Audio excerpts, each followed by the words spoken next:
join internationally acclaimed overland expert Paul Marsh and award-winning journalist Gregory Simpson as they delve into all things responsible overlanding.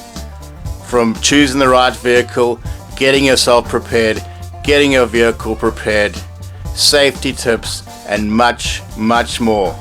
Only on Responsible Overlanding. The vehicles come in here and we start by stripping down. When I say stripping down, the axles come apart. So if you look here, basically here we've stripped down all the axles, get all the components cleaned up to decide exactly what we're going to change. Much like what we did on Andrew's 105. So whenever a truck comes in, and these are all clients of mine, these troopies, there's 3 of them here. And what we're doing is we're actually going through. So we'll strip down the axles, we'll check the bearings, we'll often change them for the terrain tamer heavy duty bearing kits. And we'll rebuild the knuckles, inspect the diffs. And what we're doing is building back in reliability. So, you know, the oils are going to be changed, the filters are going to be changed, bushes get changed and checked. Sometimes when it doesn't need changing, we won't change it. But to build back in reliability, we often have to look at what are the potential problems of the car, how much mileage is on the car, and where is this car going to go? And by looking at those points, we can go, right, this is what we're going to do to this car. So in an engine bay here, you know, we will do the cam belt, we will change the belts, we will do the water pump. The rest of it's pretty good. We'll do hoses. Depending on the radiator, it will get flushed and cleaned, but possibly some of them changed. Again, age. These vehicles, these troopies have only got just over 100,000 on them. Now that's quite unique. And I scour. How many years old are we looking at these trucks? These 2011, 2012, round about there. And I've just bought another one now. So, you know, it's really, I really struggle to find troopies, and when I do, I grab them with both hands. So I can get them for my clients because I love them. They're great trucks. You know, for 2 people, I've got one couple, this vehicle here, and they've got 2 children. One very small and one very, very small, bump still. And this truck is going to be built for them, and they're going to spend their time traveling around Southern Africa, and he's mad keen on kite surfing. What a wonderful family, and it's a privilege to work with people and build their dream. This is their dream vehicle, you know, and basically it's been entrusted to us to go through the truck, work out what we need to change, so that, you know, the standard truck will go through and take out any electrics that are not standard, that get fitted, because now we need a base level. And to get a base level on this, you know, take the axles apart, pull the diffs out, check the prop shafts, do the clutch, rebalance prop shafts, check diffs, put back, redo wheel bearings. That's taking the drive line of the vehicle and making it really reliable. So we've gone through the engine, the gearboxes are normally at that mileage really good. You can upgrade the gearbox. We're doing it on this one. You know, we're putting a Land Cruiser 80 series. The 105. No, it's the stronger cast iron box which comes out of the petrol Land Cruiser, and it's a much stronger box than these come out with, especially if you're going to upgrade the motors, or if you're going to put, you know, turbos onto them. You've got to, you know, often if we'll put the best motor you could put in here is a turbo motor into a troopy.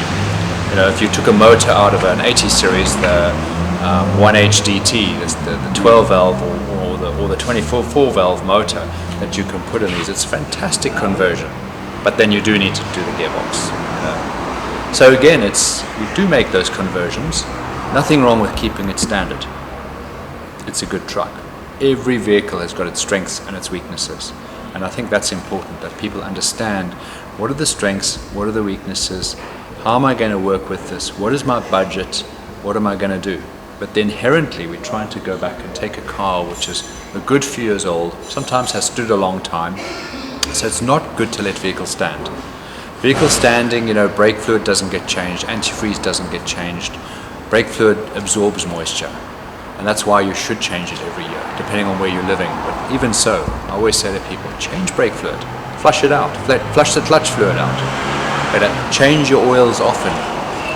So for your overseas clients, is that presumably a service you offer is just keeping the cars running when they're not in the country?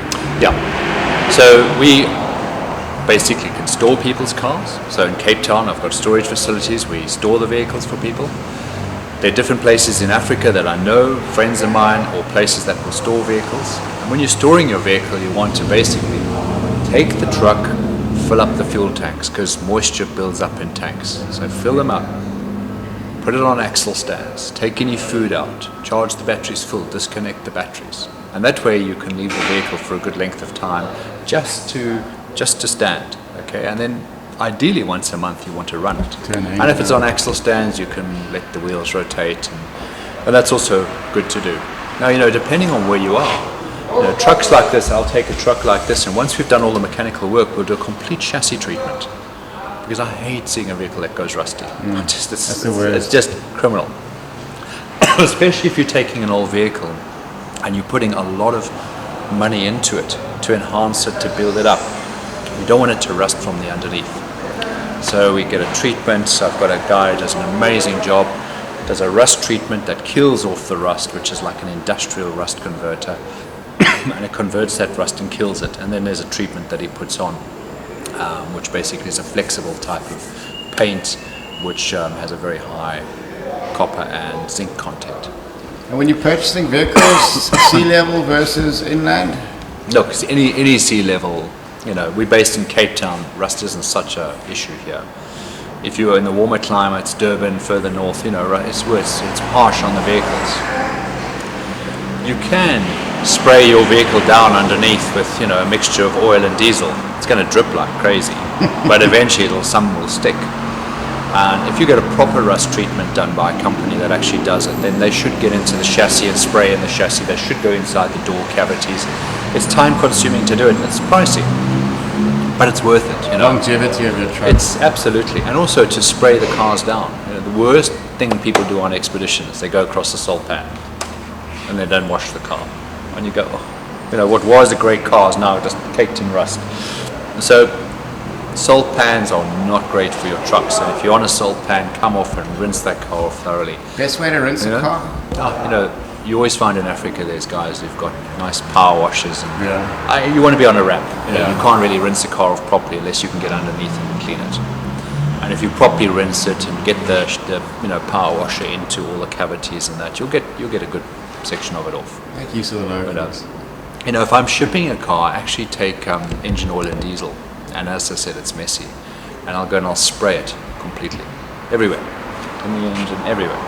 Because I know that when it's in the ship, on a container on a ship, it's going to get a lot of sea moisture. And that's not great for your vehicle. Really what we're talking about here is taking a vehicle and building back in reliability. And that's the first phase, Bought the vehicle, we've registered, which we do, and I'm able to do that whole process. But the next phase is really about the mechanical side. And then after the mechanical side's done, sort the chassis out, the suspension gets put on, the new shock absorbers, the new springs, and then the chassis gets done.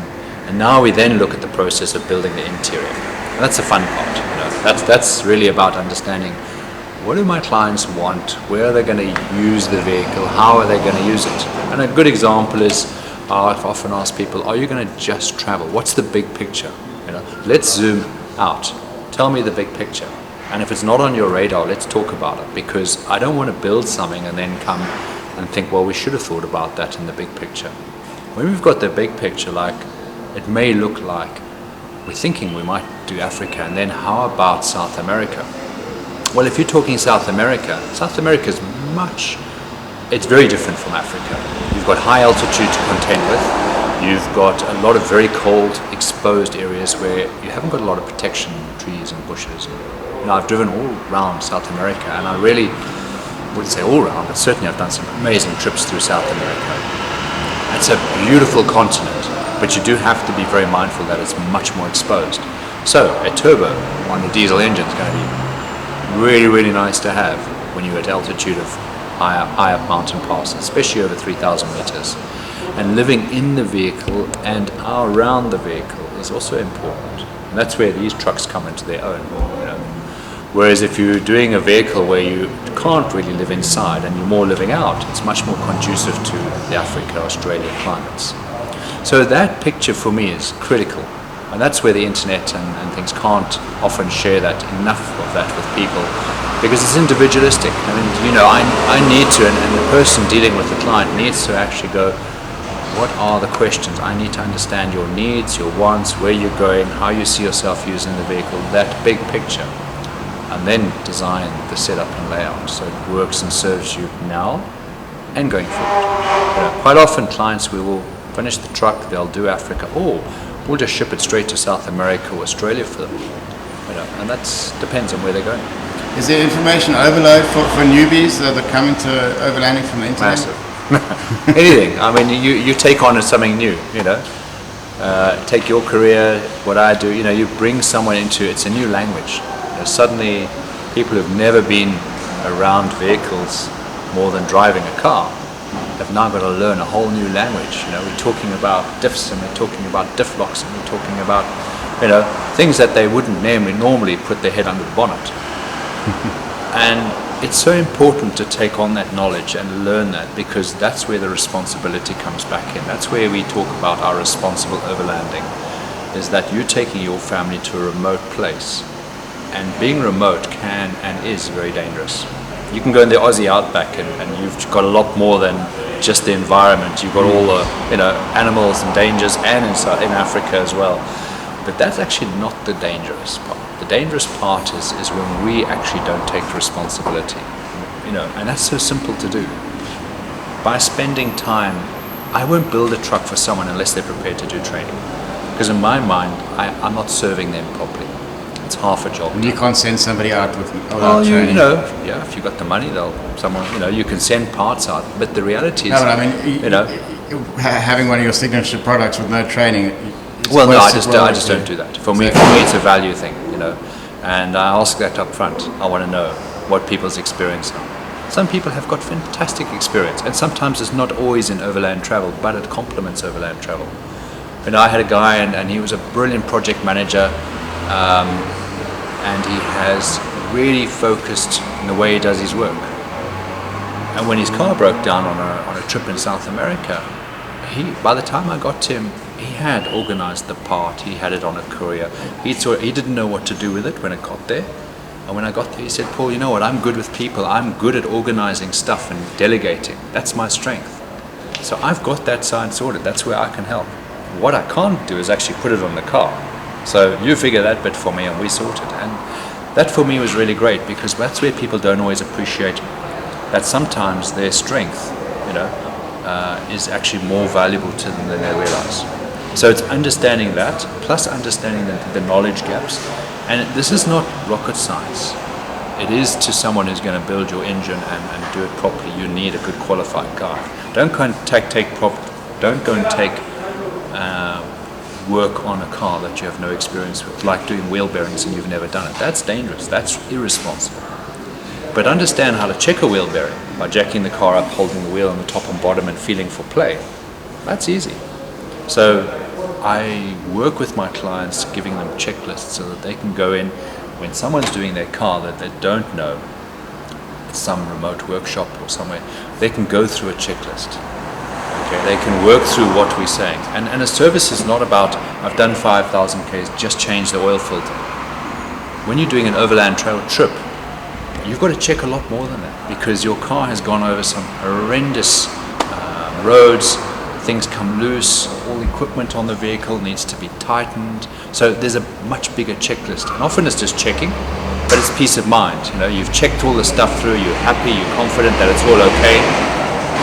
You've actually got to a point where when you go leave from a workshop, you've done your safety checks and you're happy to drive. Now, those safety checks are critical, because from experience, people forget to tighten a wheel nut. It's not intentional, but it can happen. Maybe the oil filter isn't tight. Maybe there isn't quite enough oil, and when they top the oil up, they didn't run the engine, then do another check on the oil. That's where your responsibility comes in. That's where the knowledge is actually quite easy to understand and go, do the oil check. Right, let's just tip the oil. Hang on, you haven't put the last bit of oil in. You didn't run the engine after I topped it up, so that filter's not full, and now the oil's on level. I'm happy. Some plug's tight, oil filter's tight. Less can go wrong. Wheels are tight. So now I'm actually really confident that nothing stupid is going to let me down. and that's important. And if you're going to hire a car, be responsible. Get under the bonnet, check the oil, check the water. When was the car serviced? What are the tire conditions like? What kit do I have? Do I have a jacket? Does it work? Are there warning triangles? Are there high-vis vests? Safety, safety, safety, you know? And what is, if I break down, what is the situation? And what is the numbers that I need to carry? And what are the numbers of medical issues? And you can see where I'm going. So those are the questions I want to trigger people to ask. Whereas if you sit back and you rely on people to give it to you and they don't always give it to you, that's where it all falls down. Where are you taking the responsible overlanding for your own good, not for their good? People don't really care. If you haven't asked about the truck, you'll only know about the problem when it happens, and then you've got to deal with it. And you're the one who suffers. You're the one whose holiday is compromised. You're sitting in the middle of nowhere. Sure, good companies will give you the support and backup, for sure. But what's that cost you? What's the time, the hassle? You're not where you want to be.